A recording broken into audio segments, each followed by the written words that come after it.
세상의 모든 축구 이야기 풋볼 살롱입니다. 오늘은 축구 프로토 승부식 79회차에 들어온 목요일 금요일 주요 경기 간단 코멘트로 인사를 드립니다. 이번 주는 A매치 주간이기 때문에 승무패 경기가 없습니다. 따라서 풋볼 살롱은 어제부터 프로토에서 구독자 여러분들의 적중에 도움이 되실 만한 이 자료와 분석으로 인사를 드리고 있습니다. 아직 수요일 경기들 주요 코멘트를 보지 않으신 분들은 지금 화면 위로 올라가는 링크를 클릭을 하시면 오늘 저녁 판매가 마감이 되는 수요일 경기 간단 코멘트를 확인을 하실 수가 있습니다. 오늘은 목요일과 금요일 경기들 중에서 구독자 여러분들이 관심을 가지실 만한 경기들을 꼽아서 간단한 자료와 분석 그리고 코멘트를 해드리도록 하겠습니다. 이 간단 코멘트를 바탕으로 풋볼살롱이 직접 조합을 해서 구매를 하는 프로토 조합픽 같은 경우에는 풋볼살롱 멤버십으로 합류를 하시면 확인을 하실 수가 있습니다. 풋볼살롱 멤버십 카페에는 1100명이 넘는 분들과 함께 축구 토토 승무패뿐만 아니라 프로토에서도 다양한 정보를 공유 및 교류를 하실 수 있습니다. 지금 보시는 것처럼 매 회차마다 고배당 적중픽이 나오고 있고 이 조합픽 공유방을 통해서 직접 조합 및 구매를 하신 프로토픽까지 공유를 함으로써 집단지성을 활용을 해서 풋볼살롱의 멤버십 회원 여러분들이 프로토에서도 매 회차마다 적중 소식을 이어가고 있습니다. 뿐만 아니라 멤버십으로 합류를 하시면 지금 보시는 축구토토 승무패 현미경 분석 자료를 유튜브 동영상이 올라가기 전에 먼저 카페를 통해서 확인을 하실 수가 있습니다. 한 달에 3,990원, 4,990원이라는 커피 한 잔 비용만 풋볼살롱에게 후원 개념으로 후원을 해주시면 멤버십으로 합류를 하실 수가 있습니다. 유튜브 채널에 접속을 하셔서 구독 버튼 옆에 가입 버튼을 누르시면 간단하게 가입 절차를 진행을 하실 수가 있습니다. 첫 번째 경기는 프로토 번호 167번부터 169번까지 들어온 벨기에와 프랑스의 빅매치입니다. 저는 홈팀 벨기에의 플러스 1 핸디슨과 더불어서 벨기에의 일반승 고배당으로는 무승부까지 추천을 드리도록 하겠습니다. 벨기에 같은 경우에는 유로 2028강에서 탈락을 한 이후에 A매치 3경기에서 3연승을 질주하고 있습니다. 에스토니아 원정에서 5대2 대승을 거뒀고 체코와의 홈경기에서도 3대0 완승을 거뒀습니다. 벨라루스 원정에서는 1대0 승리를 거뒀는데 당시에 루카쿠 선수가 빠졌다는 점을 고려를 하시기 바랍니다. 이 과정에서 공격수 루카쿠 선수가 벨기에 유니폼을 입고 3골로 맹활약을 했는데 다만 최근에 루카쿠 선수가 소속팀인 첼시에서는 모든 대회 5경기 무득점으로 컨디션이 조금은 떨어져 있습니다. 반대로 프랑스 같은 경우에는 유로에서 탈락을 한 이후에 A매치 3경기 1승 2무로 조금은 주춤을 하고 있습니다. 보스니아와 1대1로 비겼고 우크라이나 원정에서도 1대1 무승부에 그친 프랑스입니다. 핀란드와의 홈경기에서는 2대0 승리를 거두면서 분위기 반전에 성공을 했습니다. 이 벨기에에 루카쿠가 있다면 프랑스에는 공격수 벤제마가 있는데 이 벤제마 선수가 소속팀 레알 마드리드에서 최근 절정의 골 감각을 보여주고 있습니다. 올 시즌 라리가에서 9골 7도움으로 맹활약을 하고 있는 벤제마이기 때문에 프랑스로서는 벤제마 선수의 발끝에 기대를 걸어야 할 것으로 보입니다. 최근 두 팀의 상대 전적을 보시면 2승 2무 2패로 팽팽한데 가장 최근 맞대결은 2018년 월드컵 4강에서 프랑스가 벨기에에 1대0으로 승리를 거둔 것이 가장 최근 맞대결이라고 보시면 되겠습니다. 양팀 모두 공격 쪽의 강점과 약점이 뚜렷한데 벨기에 같은 경우에는 현재 루카쿠 선수의 컨디션이 떨어져 있지만 중원의 맨체스터 시티의 에이스 케빈 데브라이너 선수가 최근에 좋은 컨디션을 보여주고 있고 프리미어리그 브라이튼에서 활약을 하는 트로사르 같은 선수들도 얼마든지 교체나 선발로 출전을 해서 제 몫을 해줄 수 있는 자원입니다. 또한 벨기에의 명문팀인 클럽 브리에가 최근에 챔피언스 리그에서 강세를 보이고 있는데 그 클럽 브리에에서 활약을 하고 있는 젊은 선수인 한스 바나킨 같은 이 백업 자원들도 2선에서 번뜩이는 움직임을 보여줄 수 있기 때문에 전체적인 공격 자원의 스쿼드 면에서는 벨기에가 조금은 앞서지 않나 싶습니다. 반대로 프랑스 같은 경우에도 수준급 자원들이 있긴 해도 벤제마 선수를 제외하고는 음바페나 그리즈만 같은 선수들이 소속팀에서 컨디션이 썩 좋지가 못합니다. 더욱이 프랑스 같은 경우에는 중원에서 왕성한 활동량을 보여주는 은골로 캉테 선수가 코로나19 여파로 인해서 결장을 하기 때문에 중원에서의 에너지 레벨이 조금은 떨어질 염려가 있습니다. 이 경기는 최근 프랑스의 경기력과 벤제마를 제외한 주축 공격 자원들의 컨디션 저하를 고려를 하면 프랑스가 벨기에를 상대로 쉽게 승리를 거두진 못할 것으로 생각이 됩니다. 벨기에는 루카쿠 선수의 컨디션이 떨어져 있다고 말씀을 드렸지만 루카쿠 선수가 이상하게 국대만 오면 펄펄 날아다니는 선수이고 반대로 벤제마 선수는 레알 마드리드에서는 펄펄 날아다녀도 이상하게 프랑스 국가대표팀만 오면은 파괴력이 줄어드는 모습이 있기 때문에 이번에도 의외로 루카쿠 선수가 활약을 할 여지가 있어 보입니다.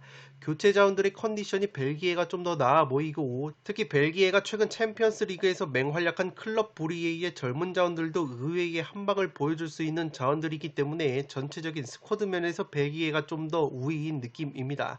다만 변수라고 할 수 있는 것은 벨기에의 홈 경기이지만 이 중립 지역인 이탈리아 토리노에서 경기가 펼쳐지기 때문에 벨기에의 홈발이 조금은 떨어진다는 면이 있습니다. 따라서 이 경기는 무승부를 베이스로 벨기에의 일반승, 안정적으로는 벨기에의 플러스 1 핸디승까지 구미가 당기는 매치이지 않나 싶습니다.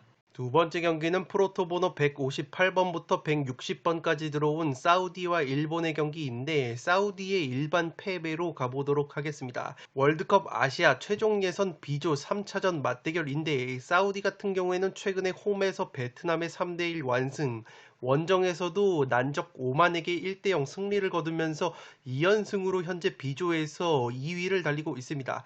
반면에 일본 같은 경우에는 첫 경기 오만과의 홈 경기에서 0대1 충격패를 당했고 2차전 중국과의 경기에서도 1대0 신승을 거둔 상황입니다. 그래도 이번에는 일본이 괜찮은 것이 핵심 공격수이자 리버풀에서 활약을 하고 있는 미나미노 선수가 부상을 털고 일본 대표팀에 합류를 했기 때문에 지난 9월 A매치보다는 확실히 공격 쪽에 무게감이 더해졌습니다.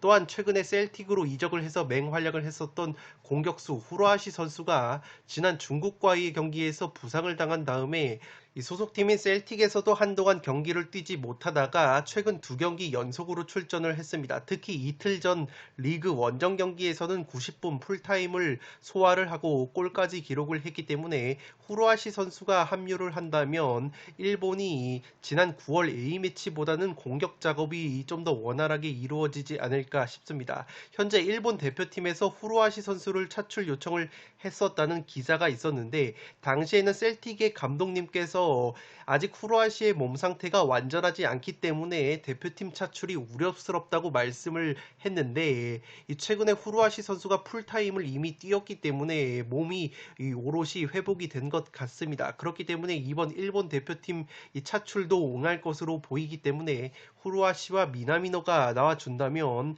이 사우디를 상대로도 좋은 경기를 할 수 있지 않을까 싶습니다. 물론 이강인 선수와 마요르카에서 한솥밥을 먹고 있는 일본의 메시라고 불리는 쿠보 선수가 부상 공백이 있지만 현재 일본 스쿼드에는 공백을 메워줄 만한 이 유럽파 2선 자원이 많기 때문에 쿠보 선수의 공백이 그렇게까지 크게 느껴질 것 같지는 않습니다. 두 팀 A매치 10경기 맞대결 사우디를 기준으로 3승 7패로 일본이 압도적인 우위를 보이고 있고 무승부가 없었던 흐름인 만큼 이번 경기 역시 무승부는 의외로 없지 않을까 싶습니다. 일본이 반드시 승리가 필요한 상황이기 때문에 이번에도 무승부는 의외로 나오지 않을 가능성이 있어 보입니다. 일본이 오만처럼 수비적으로 내려앉는 팀들을 상대로는 최근에 고전하는 모습이 있지만 사우디 같은 경우에는 오만보다는 확실히 공격적이라는 점에서 이번에 일본의 퀄리티 있는 유로파 공격진들이 활약을 할 가능성이 있어 보입니다. 최근에 사우디가 A매치 7연승의 상승세를 타고 있지만 핵심 공격 자원들이 돌아온 일본이 이번에는 사우디를 상대로 좋은 경기력을 보여줄 수 있지 않나 싶습니다. 따라서 이 사우디와 일본의 경기는 홈팀 사우디의 일반 패배로 가보도록 하겠습니다. 세 번째 경기는 프로토번호 188번부터 190번까지 들어온 페루와 칠레의 경기인데 페루의 -1 핸디패를 주력으로 고배당으로는 페루의 일반 패배를 추천드리도록 하겠습니다. 이 경기는 월드컵 남미 최종 예선 경기인데 페루 같은 경우에는 2승 2무 5패로 7위를 달리고 있습니다. 반면에 칠레는 1승 4무 4패로 페루의 한 단계 아래인 8위를 달리고 있기 때문에 두 팀 모두 반드시 승리를 거둬야 합니다. 신락 같은 남미 예선 와일드카드 자리라도 노려볼 수 있으려면 이번 경기에서 무승부는 의미가 없기 때문에 반드시 승리가 필요한 양 팀의 대결이라고 보시면 되겠습니다. 이 배당적으로 봤을 때는 굉장히 팽팽한 무승부가 그려지는 매치이지만 의외로 무승부는 없을 수도 있겠다는 생각이 듭니다. 상대 전적을 보시면 최근 10경기 기준 칠레가 페루를 상대로 7승 3패로 우위를 보이고 있습니다. 10경기에서 무승부가 한 차례도 없었던 매치업이기 때문에 이 상황상 두 팀 모두 1승이 절실하다는 점에서 이번 경기 역시 최근의 맞대결 흐름과 마찬가지로 무승부는 의외로 안 나올 가능성이 있어 보입니다. 페루 같은 경우에는 최근 A매치 10경기에서 3승 3무 4패로 10경기에서 1승 5무 4패의 칠레보다 나은 모습을 보여주고 있지만 제가 원정팀 칠레 사이드를 조금은 보고 싶은 이유는 칠레 쪽의 베테랑 공격 에이스 자원인 알렉시스 산체스가 복귀할 것으로 보입니다. 칠레 같은 경우에는 예전부터 산체스 선수가 있을 때와 없을 때 경기력 차이가 확연히 나는 팀이기 때문에 이 산체스와 더불어서 아르투로 비달까지 합류한 이 칠레가 두 베테랑이 중심을 잡아준다면 이 페루 원정에서 쉽게 패하지 않을 것 같습니다. 특히 칠레 같은 경우에는 남미 예선에서 승리가 단 한 차례밖에 없기 때문에 이번에 산체스가 돌아온 상황에서 페루의 천정 면모를 보이면서 어떻게든 1승을 추가하려고 할 것이기 때문에 이번 경기 역시 의외로 칠레의 이 선전이 그려지지 않나 싶습니다. 양팀 최근 상대 전적에서 무승부가 없었다는 점과 양팀 모두 무승부는 의미가 없다는 점, 그리고 칠레의 에이스 산체스가 돌아온 점을 종합했을 때 안정적으로는 페루의 마이너스 1 핸디패를, 고배당으로는 의외로 무승부보다는 페루의 일반 패, 칠레의 승리를 노려볼 수 있는 경기이지 않나 싶습니다. 마지막 경기는 프로토번호 176번부터 178번까지 들어온 미국과 자메이카의 북중미 월드컵 예선입니다. 이 경기는 쓰나미가 조금은 예상이 돼서 간단하게 코멘트를 해드리도록 하겠습니다. 미국이 원체 북중미 넘버원 팀이기 때문에 웬만하면 배신을 하지 않지만 이 경기가 쓰나미 요소가 조금은 있습니다. 미국 같은 경우에는 최근에 꾸역승이 많은데 직전 온두라스 원정에서 4대1 대승을 거둔 것을 제외하면은 6경기 3승 3무 과정에서 이 3무가 1대1, 0대0, 0대0 스코어가 나왔고 3승 같은 경우에도 모두 1대0 한 골차 신승이 많았습니다. 미국이 최근에 꾸역승 비중이 많은 것이 첼시에서 활약을 하는 퓰리식 선수와 도르트문트의 레이나 같은 선수들이 비록 나이는 어리지만 일찌감치 유럽 빅리그 및 국가대표팀 경험을 고루 갖춘 핵심 공격 자원들인데 이 두 선수가 부상으로 빠져있기 때문에 최근에 공격 쪽에서 어려움을 겪고 있습니다. 자메이카는 A매치 흐름이 굉장히 좋지 못하지만 한 가지 변수는 자메이카 공격 쪽에 최근 프리미어리그 웨스트햄 유나이티드에서 맹활약을 하고 있는 에이스 안토니오 선수가 합류를 했습니다.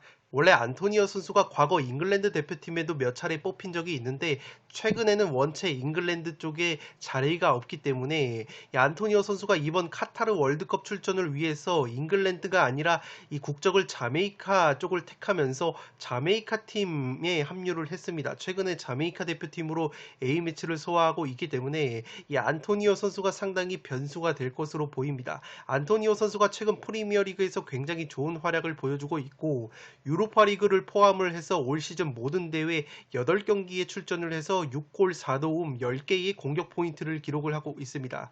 또한 자메이카가 최근에 A매치 흐름이 좋지 못하다고 해도 수비와 미들진에 미국 메이저리그 사커에서 뛰는 선수들이 대부분이기 때문에 이 미국 선수들, 특히 이 퓰리식과 레이나 같은 핵심 유럽파가 빠지는 이 미국의 공격진들과 견주어 봤을 때 그렇게까지 기량이 밀릴 것 같지 않은 느낌입니다. 물론 두 팀의 맞대결 전적이 최근 10경기 미국 기준으로 8승 2패, 미국의 압도적인 우위인데다가 최근 미국이 A매치 10경기에서 7승 3무 패배가 없다는 점 등을 고려를 하면 자메이카가 미국을 상대로 원정에서 승리를 거두는 것은 어렵다고 보시면 되겠지만, 이 애매하게 미국의 승리 배당인 1.25배를 먹겠다고 이 무지성으로 추가를 했다가는 리스크가 있어 보이는 픽입니다. 지난 7월 골드컵에서 미국이 자메이카를 상대로 홈에서 1대0 신승을 거뒀던 것을 고려를 하면 자메이카가 안토니오의 활약이 나온다면 충분히 미국을 상대로 고춧가루를 제대로 뿌릴 수 있는 경기이지 않나 싶습니다.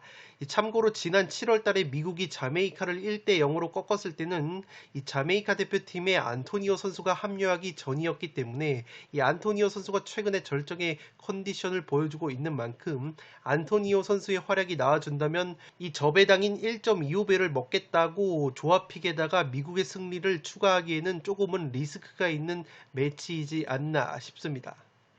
네, 이것으로 프로토 승부식 79회 차에 들어온 목요일, 금요일 몇 경기 간단 코멘트를 마치도록 하겠습니다. 영상이 도움이 되신 분들은 좋아요와 구독 버튼을 눌러주시면 풋볼살롱 채널에 크나큰 힘이 됩니다.